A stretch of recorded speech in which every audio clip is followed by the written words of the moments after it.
आप अभी जो तैयारी कर रहे हैं, ये तैयारी आपको जीवन भर काम आने वाली है। वो कहते हैं ना कि जो संघर्ष की राह में चलता है वही सूर्य बनकर चमकता है। तो आप भी बिल्कुल सूर्य की तरह चमकने वाले हैं। तो चलिए इन्हीं विचारों के साथ हम हमारी आज की क्लास शुरू करते हैं। आज हम पढ़ने वाले हैं मध्य प्रदेश में दिल्ली सल्तनत। दिल्ली सल्तनत का सीधा संबंध किससे है? तो देखिए, भारत में जो हमारा दिल्ली वाला क्षेत्र है, वहाँ पर जब विदेशी आक्रमणकारी आकर बसे और उन्होंने जब उसे अपनी राजधानी बनाया संपूर्ण भारत की, तो उस समय उसी पूरे कालखंड को दिल्ली सल्तनत के नाम से जाना जाता है। तो मध्य प्रदेश में दिल्ली सल्तनत से क्या संबंधित है? सबसे पहले मध्य प्रदेश का बहुत बड़ा भाग इससे संबंधित नहीं है, तो हम बहुत ज्यादा नहीं पढ़ने वाले। इसके साथ ही साथ में हमें सिर्फ ये पढ़ना है कि मध्य प्रदेश में किस किस आक्रमणकारी ने आक्रमण किए, साथ ही साथ में किसने किस चीज का निर्माण किया। यदि किसी ने कोई चीज बनवाई हो तो हम उसे पढ़ते चलेंगे। दिल्ली सल्तनत की जब हम बात करते हैं तो देखिए, दिल्ली सल्तनत में मध्य प्रदेश में होने वाले आक्रमण, मध्य प्रदेश में 4 शासकों ने आक्रमण किए। जो 4 शासक हैं, महमूद गजनवी, जलालुद्दीन खिलजी, मोहम्मद गौरी और इल्तुतमिश। देखिए, ये 4 आक्रमणकर्ता हैं जिन्होंने मध्य प्रदेश में आक्रमण किए। सबसे पहले आक्रमण जिसका हुआ वो था महमूद गजनवी, और महमूद गजनवी ने 1019 ईस्वी के आसपास में ग्वालियर पर आक्रमण किया था।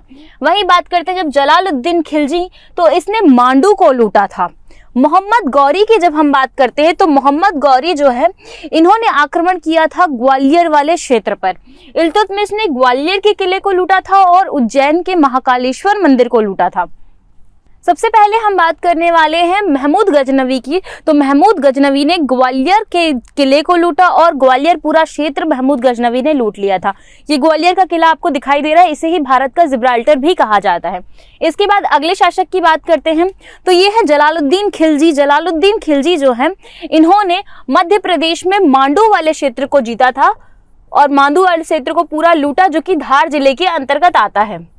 अगले शासक की बात करते हैं तो ये है मोहम्मद गौरी, और मोहम्मद गौरी ने उज्जैन वाले क्षेत्र को लूटा। इसके साथ ही साथ में इनका मध्य प्रदेश के शासकों के साथ युद्ध भी हुआ था। इल्तुतमिश ने सबसे ज्यादा मध्य प्रदेश को लूटा। इसने सबसे पहले ग्वालियर के किले को लूटा, जो कि रत्न जड़ित किला था। ऐसा कहा जाता है कि ग्वालियर का किला जो था उसमें हीरे मोती जड़े हुए थे, साथ ही साथ में सोने की नक्काशी इस पे की गई थी, और इन सारी चीजों को आक्रमणकर्ता लूटने आते थे और इसे लूटकर यहाँ से लेके जा चुके हैं। इल्तुतमिश की बात करें तो इसने दूसरे में महाकालेश्वर मंदिर को लूटा, और महाकाल का जो मंदिर है यह उज्जैन में स्थित है, और मांडू का किला जो है वो ग्वालियर का किला जो है वो ग्वालियर जिले के अंतर्गत ही स्थित है। इस तरह अब मध्य प्रदेश में किस आक्रमणकर्ता ने क्या क्या चीजें बनवाई, हम जरा उन्हें भी देख लेते हैं। तो जलालुद्दीन खिलजी जो है, जब इन्होंने मांडू को लूटा तो उस समय इन्होंने ग्वालियर के पास में एक विश्राम गृह का निर्माण करवाया।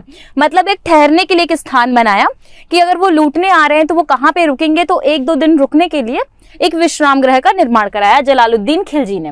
मोहम्मद बिन तुगलक की बात करते हैं तो मोहम्मद बिन तुगलक ने एक किले का निर्माण कराया, जिस किले का नाम है धार का किला। और धार का किला मोहम्मद बिन तुगलक ने क्यों निर्माण कराया?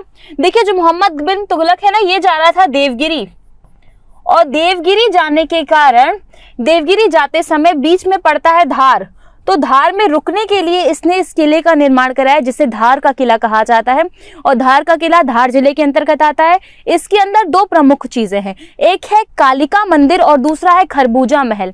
कालिका मंदिर जो है वो माता काली से संबंधित है, और जो खरबूजा महल है वो भी महत्वपूर्ण है। तो अलाउद्दीन खिलजी ने मंदसौर के किले का निर्माण करवाया था। तो इस प्रकार से दिल्ली सल्तनत के 3 प्रमुख शासक जिन्होंने 3 चीजें बनवाई। अब इनमें देख लेते हैं क्या क्या चीजें हैं।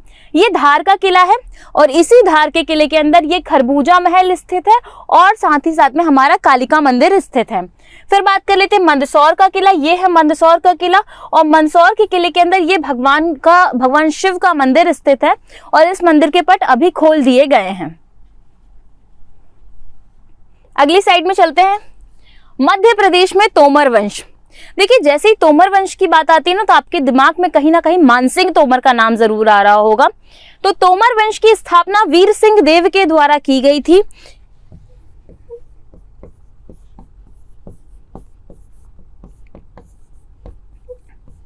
निर्माण और कला, तोमर वंश के द्वारा किन किन चीजों का निर्माण किया गया? तो ग्वालियर में स्थित जो मान महल है, गुजरी महल है, वो दोनों सबसे ज्यादा तोमर वंश की उच्च कला का प्रतीक है।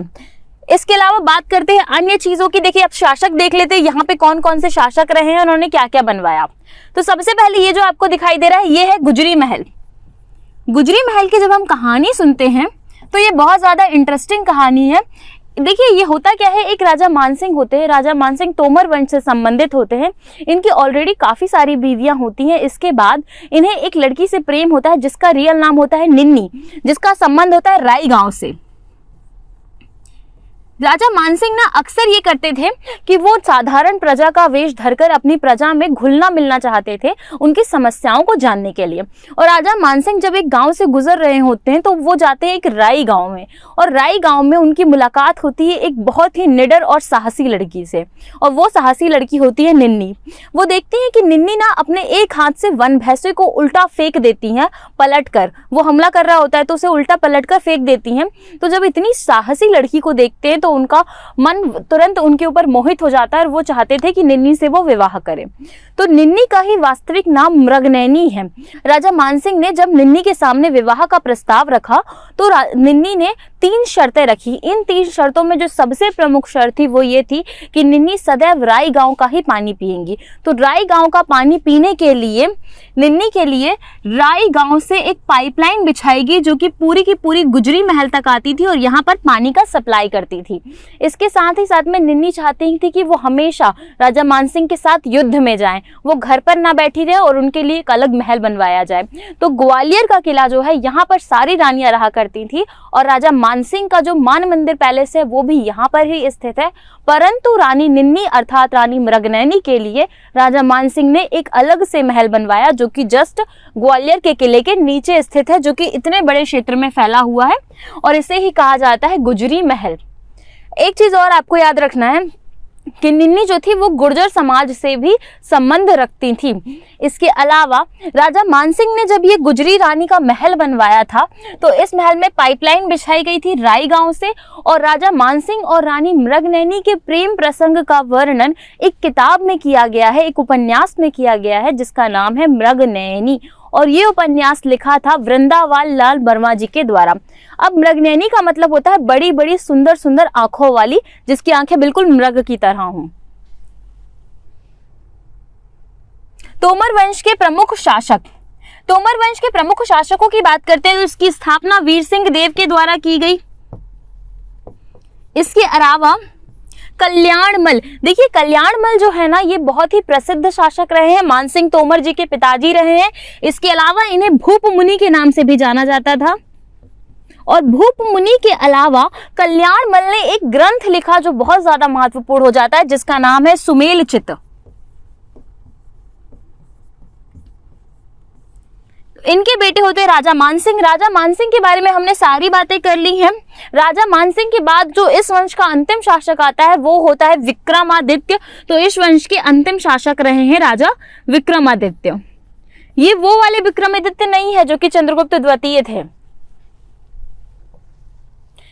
देखिए ये है सुमेलचित ग्रंथ जो कि भूप मुनि के द्वारा या फिर राजा कल्याणमल के द्वारा लिखा गया। ये रहे राजा मानसिंह, ये रहा उनके द्वारा बनवाया गया गुजरी महल। ये है रानी मृगनयनी और ये है मृगनयनी उपन्यास जो कि वृंदावन लाल वर्मा जी के द्वारा लिखा गया है, रानी मृगनयनी और मानसिंह के ऊपर। इसके अलावा रानी मृगनयनी जो है वो बहुत ही ज्यादा सुंदर थी। ये फोटो में तो सिर्फ नॉर्मल एक इमेजिनेशन करके इन्हें बनाया गया है। मध्य प्रदेश में मुगल काल, देखिए दिल्ली सल्तनत हम देख चुके हैं। अब मध्य प्रदेश में किन मुगलों का संबंध रहा, किन किन मुगलों ने मध्य प्रदेश में आक्रमण किए। मुगलों का मतलब है बाबर, हुमायूं, अकबर, जहांगीर, शाहजहां, इनसे। तो सबसे पहले हम चलते हैं बाबर की तरफ। तो क्या बाबर ने मध्य प्रदेश में कुछ आक्रमण वगैरह किए? तो हाँ, बाबर ने मालवा के शासक मेदिनी राय को हराया था।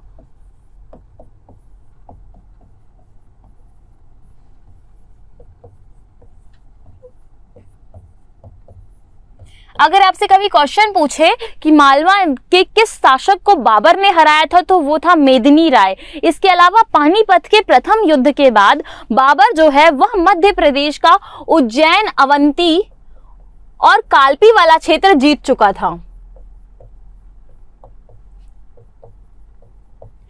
बाबर के बाद जो अगला शासक आता है वो होता है हुमायूं, लेकिन उसका संबंध मध्य प्रदेश से नहीं है। मध्य प्रदेश से संबंध रखने वाला अगला शासक है अकबर। अकबर की जब हम बात करते हैं तो ये काफी ज्यादा क्रूर शासक माना जाता था।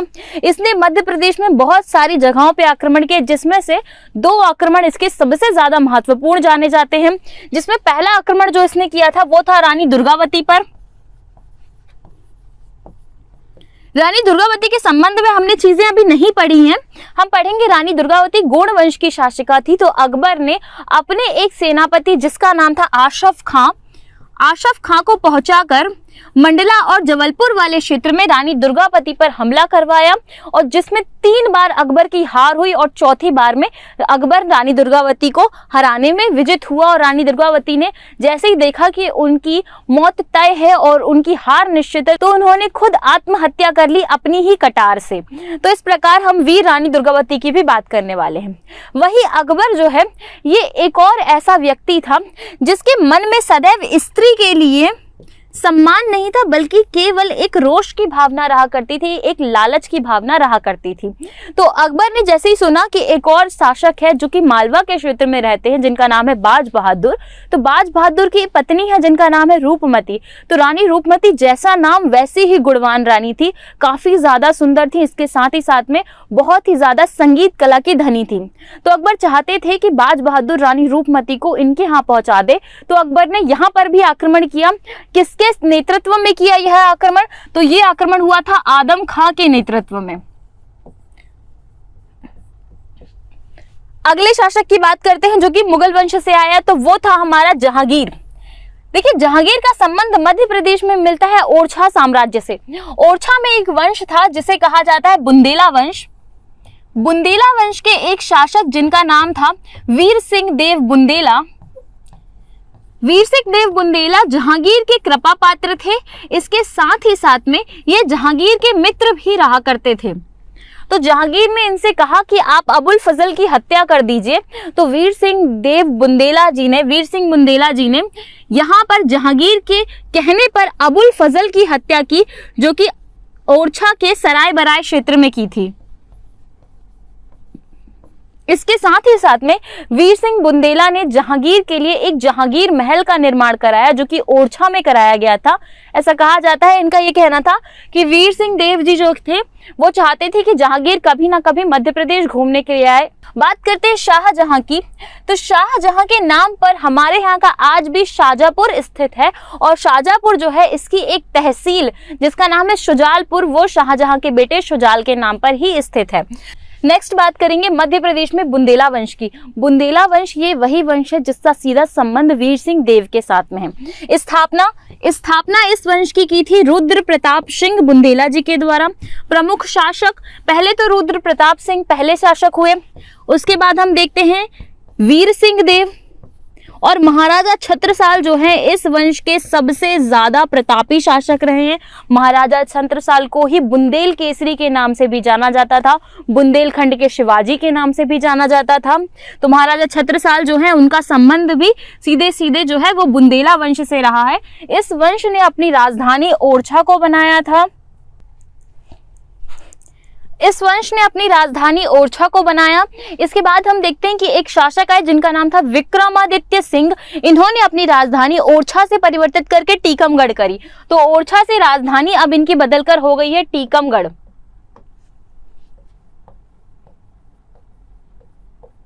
प्रमुख शासकों में जो वीर सिंह देव है ये प्रमुख हो जाते हैं। वीर सिंह देव जो है इन्होंने जहांगीर के कहने पर अबुल फजल की हत्या की। उसके बाद ओरछा में एक महल का निर्माण कराया जिसे जहांगीर महल कहा। इसके अलावा विशेष और कला क्षेत्र की बात करते हैं तो ये जो पूरा वंश रहा है, इस वंश ने बहुत सारी चीजें हमें दी। अब हम इन चीजों को देख लेते हैं। सबसे पहले तो मध्य प्रदेश के किस क्षेत्र में ये वंश रहा है, तो मध्य प्रदेश के ये वाले टीकमगढ़, निवाड़ी, ये वाले क्षेत्र में, सागर वाले क्षेत्र में बुंदेला वंश रहा है। इस वंश की स्थापना रुद्र प्रताप सिंह बुंदेला, बिल्कुल क्लियर है। देखो वीर सिंह देव एक आ जाते हैं हमारे बुंदेल वंश में और एक आ जाते हैं वीर सिंह देव तोमर वंश में, जिसने तोमर वंश की स्थापना की थी। इस प्रकार से हम जो ये सारी इमारतें देख रहे हैं, ये सारी इमारतें बुंदेलों के द्वारा बनवाई गई हैं और इन इमारतों में आप नक्काशी देख सकते हैं कि नक्काशी कितनी बारीक की गई है। ये है महाराजा छत्रसाल, जो कि बुंदेलखंड के शिवाजी भी कहलाते हैं। साथ ही साथ में इन्हें बुंदेल केसरी के नाम से भी जाना जाता था। महाराजा छत्रसाल और महाराणा प्रताप दोनों ही स्वाधीनता के बहुत बड़े सेनानी माने जाते हैं। मध्य प्रदेश में बघेलखंड, अब बघेलखंड कौन सा क्षेत्र है? रीवा, पन्ना, सीधी, सिंगरौली वाला जो क्षेत्र है वो कहलाता है बघेलखंड का क्षेत्र। बघेलखंड की स्थापना किसने की?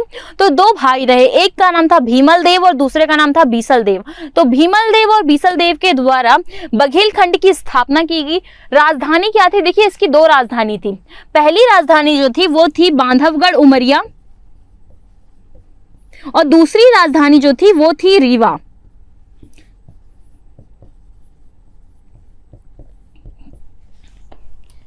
इस वंश के प्रमुख शासकों की बात करते हैं कि कौन कौन से प्रमुख शासक इस वंश में आए। देखिए बघेलखंड की बात कर रहे हैं तो बीसल देव और भीमल देव के द्वारा इसकी स्थापना की गई। इसके बाद एक शासक आते हैं जिसका नाम होता है वीर भानु। फिर आते हैं राजा रामचंद्र देव, और जो ये राजा रामचंद्र देव है ये अकबर के समकालीन है। इसके साथ में आपको याद रखना है कि अकबर के दरबार से पहले तानसेन कहाँ थे? तो तानसेन इनके ही दरबार में थे, राजा रामचंद्र देव के दरबार में। इसके साथ ही साथ में तानसेन को तानसेन नाम राजा रामचंद्र देव ने ही दिया। तानसेन का रियल नाम था रामतनु पांडे।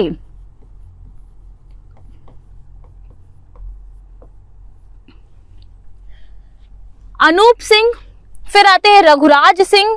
रघुराज सिंह जो है इन्होंने किले का निर्माण करवाया है। कौन से किले का? गोविंदगढ़ के किले का निर्माण।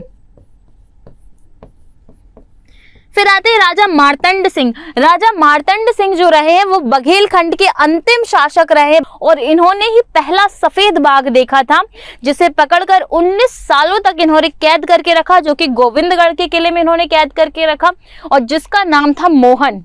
और उसी के बाद भारत में मध्य प्रदेश में पहला व्हाइट टाइगर सफारी खोला गया, जो कि मुकुंदपुर सतना जिले में खोला गया है। राजा रामचंद्र देव की बात करते हैं तो राजा रामचंद्र देव पहली चीज तो अकबर के समकालीन थे, आपको पता होना चाहिए। फिर राजा रामचंद्र देव के दरबार में ही तानसेन रहा करते थे। तानसेन का पूरा नाम रामतनु पांडे था और इन्हें जो ये नाम मिला तानसेन, ये राजा रामचंद्र देव ने ही दिया था। इसके अलावा रामचंद्र देव के दरबार में अकबर ने किसे पहुंचाकर तानसेन को बुलाया? तो वो था जलाल खां फोरची।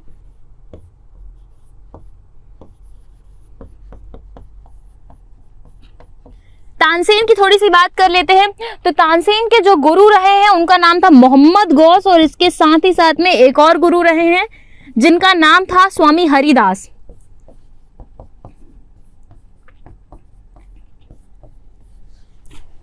राजा मार्तंड सिंह इन्होंने पहला सफेद बाघ पकड़ा जिसका नाम मोहन था और इसे कैद करके गोविंदगढ़ के किले में कैद करके रखा 19 वर्षों तक और उसके बाद इसे जैसे ही छोड़ा गया तो ये जो बाघ है ये यहाँ पर बाहर की परिस्थितियों में स्वयं को ढाल नहीं पाया, एडजस्ट नहीं कर पाया और उसकी मृत्यु हो गई। फिर देखते हैं मध्य प्रदेश में गौड़ वंश। गौड़ वंश मध्य प्रदेश में बहुत ही ज्यादा महत्वपूर्ण हो जाता है और इंपॉर्टेंट हो जाता है। कैसे याद रखना है? क्लियर चीजें होनी चाहिए। गौड़ वंश जो है वह मुख्यतः किस क्षेत्र में? मध्य प्रदेश के सबसे पहली बात तो दक्षिणी क्षेत्र में है, इसके साथ ही साथ में पूर्वी क्षेत्र में है। मध्य प्रदेश के दक्षिण पूर्वी क्षेत्र में गौड़ वंश बसा हुआ था जो कि मंडला, बालाघाट, जबलपुर वाले क्षेत्र में था। गौड़ वंश की स्थापना किसके द्वारा की गई? तो देखिए गौड़ वंश की स्थापना जो है ना, दो नाम सामने आते हैं। एक जो है वो यादव राव का नाम सामने आता है कि यादव राव के द्वारा की गई और दूसरे आते हैं हमारे सबसे प्रतापी शासक जिनका नाम था संग्राम शाह मंडावी। गौड़ वंश में संग्राम शाह मंडावी के समय में 52 गढ़ स्थित थे। छोटे छोटे 52 गढ़ों का समूह था। इस कारण से इन्हें इनके सिक्कों में पुलत्सवंशी भी कहा गया है। इसी के साथ में हमको याद रखना है कि इनका मूल नाम आम्हड़ दास था, आम्हड़ दास, और इन्हें इनके सिक्कों में पुलत्सवंशी कहा गया है। अब हमने बात कर ली संग्राम शाह मडावी की। इस क्षेत्र की राजधानी क्या थी? तो इस क्षेत्र की राजधानी गढ़मंडला थी, गढ़मंडला, और इसे ही रामनगर भी कहा जाता है। प्रतापी शासक कौन कौन से रहे? सबसे पहले तो संग्राम शाह मडावी सबसे ज्यादा प्रतापी शासक रहे हैं। प्रतापी शासकों की बात करते हैं तो इस वंश में जो सबसे ज्यादा प्रतापी शासक रहे हैं वो स्वयं संग्राम शाह मडावी रहे हैं। इनके समय में 52 गढ़ स्थित थे। इन्हें इनके सिक्कों में पुलत्सवंशी कहा गया है। इनका रियल नाम आम्हड़ दास था और इनके जस्ट बेटे थे, उनका नाम था दलपत राव। संग्राम शाह मडावी के बेटे थे दलपत राव, और दलपत राव का विवाह इन्होंने एक बहुत ही सुंदर और गुणी कन्या के साथ तय किया जिसका नाम था रानी दुर्गावती। दुर्गावती जो है वो गौड़ वंश की शासिका नहीं रही हैं, बल्कि रानी दुर्गावती जो है वो चंदेल वंश की शासिका रही हैं। इनके बारे में हम डिटेल देखेंगे। प्रतापी शासक तो संग्राम शाह मडावी इसके प्रतापी शासक रहे हैं, और फिर प्रतापी शासिका तो रानी दुर्गावती। रानी दुर्गावती के बारे में डिटेल्स देखते हैं। देखिए, सबसे पहले तो रानी दुर्गावती का जन्म कहाँ हुआ? रानी दुर्गावती जी का जन्म यूपी में हुआ था, उत्तर प्रदेश में हुआ था। किस घर में हुआ था, किस वंश में हुआ था? तो वंश था इनका चंदेल वंश। पिता कौन थे? तो पिता का नाम था कीर्ति सिंह चंदेल, और इनके ससुर थे संग्राम शाह मडावी। पति का नाम था दलपत राव।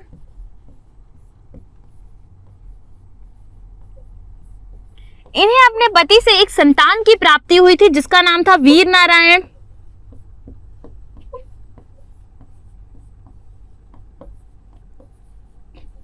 इनके सेनापति थे, सेनापति का नाम था आधार सिंह।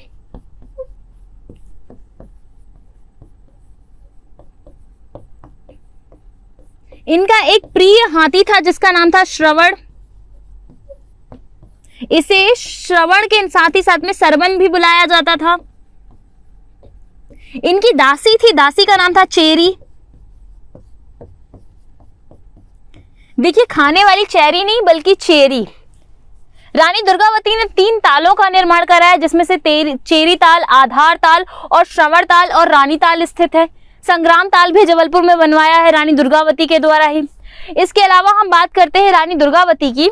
अब देखते हैं कि रानी दुर्गावती की डिटेल हमने देख ली। रानी दुर्गावती कहानी क्या है? सबसे पहले जो संग्राम शाह है, संग्राम शाह की मृत्यु हो जाती है और इनकी मृत्यु के पश्चात इनका बेटा जो कि दलपत राव थे, दलपत राव बनते हैं राजा। और दलपत राव राजा जब बनते हैं तो अपने शासन के 7वें वर्ष, मतलब शासन करते हैं और 7वें वर्ष में इनकी मृत्यु हो जाती है।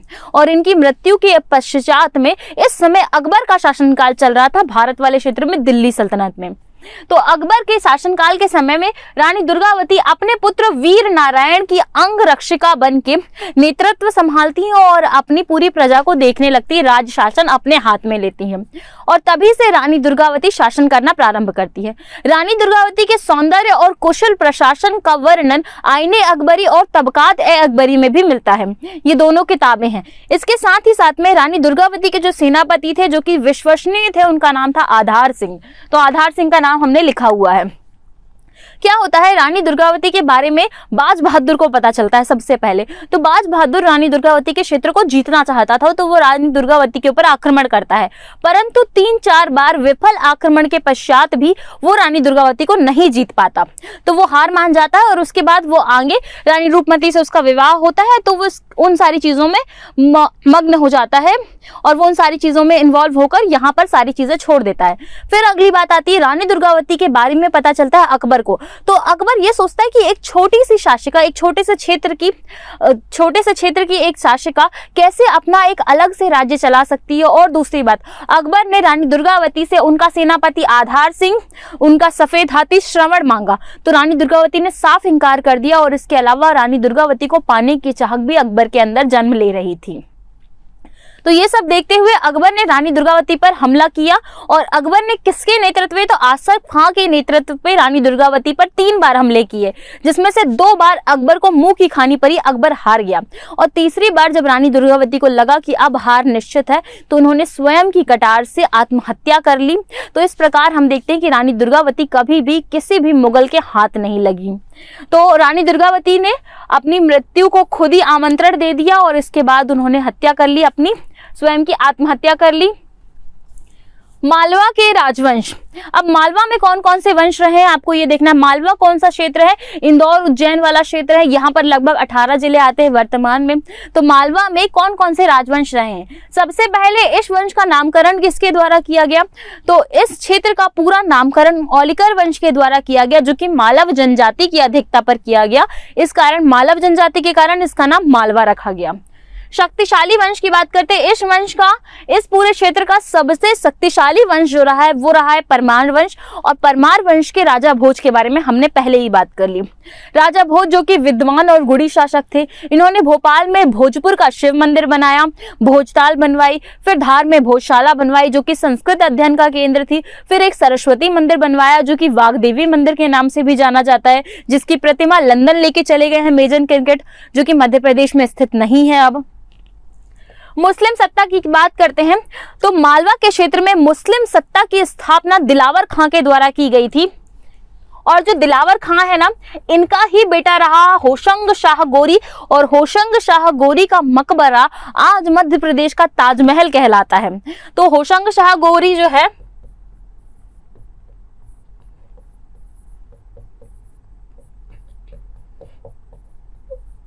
इसके मकबरे को आज मध्य प्रदेश का ताजमहल कहा जाता है। क्यों कहा जाता है, क्योंकि होशंग शाह गोरी का जो मकबरा है वह भारत में निर्मित संगमरमर की पहली इमारत है। अंतिम शासक की बात करते तो इस वंश का जो अंतिम शासक था वो था बाज बहादुर, जिसके बारे में हमने बात कर ली, जिसे मियां बयाजुद्दीन के नाम से भी जाना जाता था। बाज बहादुर जो बहुत बड़े संगीत प्रेमी थे, इनके ऊपर अकबर ने आक्रमण किया और ये अकबर से हार गए। उसके बाद इनकी मृत्यु हो जाती है। इनकी पत्नी रानी रूपमती भी आत्महत्या कर लेती हैं और दोनों की समाधि सारंगपुर पर स्थित है। इनकी लड़ाई अकबर के साथ सारंगपुर में ही हुई थी। इस प्रकार से हम मध्य प्रदेश के राजवंशों को समाप्त करते हैं। अगली वीडियो में हम मध्य प्रदेश में आधुनिक राजवंशों को देखेंगे, जिसमें से हमें दिखाई देंगे भोपाल की बेगम, सिंधिया राजवंश और ग्वालियर राजवंश। इसके बाद हम 1857 की क्रांति की ओर आगे बढ़ेंगे। आपको हमारी वीडियोस कैसी लग रही है हमें कमेंट में जरूर बताएं। Thank you so much. मिलते हैं नेक्स्ट वीडियो में।